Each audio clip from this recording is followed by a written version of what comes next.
Casey at the Bat by Ernest L. Thayer, written in 1888 and published in the San Francisco Examiner the same year, which makes the poem 136 years old.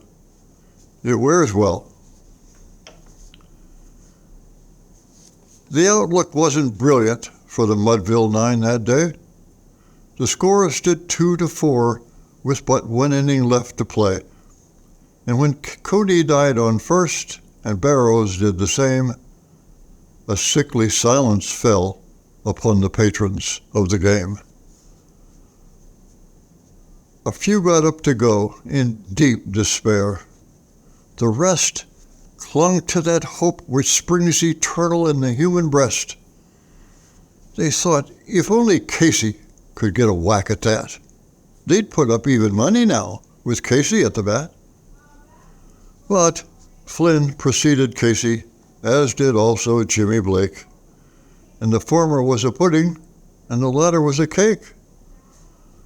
So upon that stricken multitude grim melancholy sat, for there seemed a little chance of Casey getting to the bat. But Flynn let drive a single, to the wonderment of all, and Blake, the much despised, tore the cover off the ball. When the dust had lifted and they saw what had occurred, there was Jimmy safe at second and Flynn a hugging third. Then from 5,000 throats and more there rose a lusty yell. It rumbled through the valley and it rattled in the dell and it thundered through the mountains and recoiled upon the flat.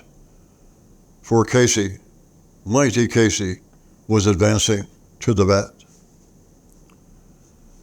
There was ease in Casey's manner as he stepped up to the plate.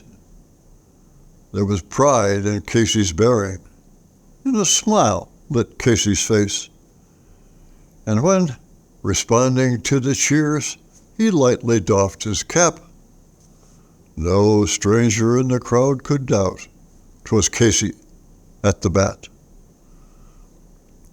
10,000 eyes were on him as he rubbed his hands with dirt. 5,000 throats applauded when he wiped them on his shirt. Then, while the writhing pitcher ground the ball into his hip, defiance flashed in Casey's eyes. A sneer curled Casey's lips. And now the leather-covered sphere came hurtling through the air.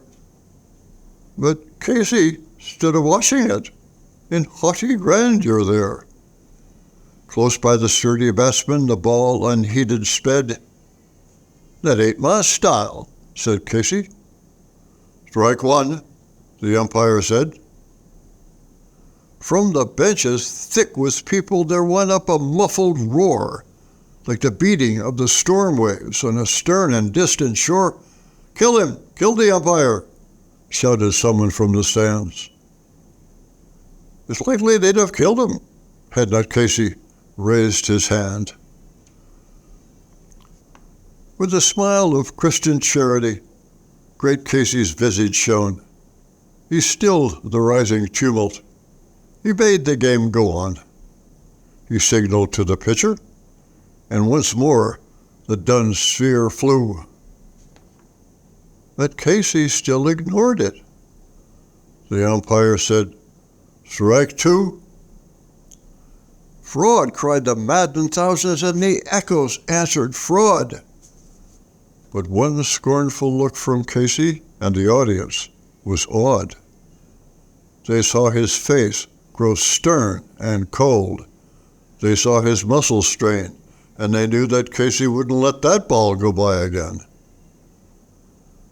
The sneer has fled from Casey's lip. His teeth are clenched in hate. He pounds with cruel violence his bat upon the plate. And now the pitcher holds the ball, and now he lets it go, and now the air is shattered by the force of Casey's blow. Somewhere, In this sainted land, the sun is shining bright. A band is playing somewhere. Somewhere hearts are light. Somewhere men are laughing, and somewhere children shout. But there is no joy in Mudville. Mighty Casey has struck out.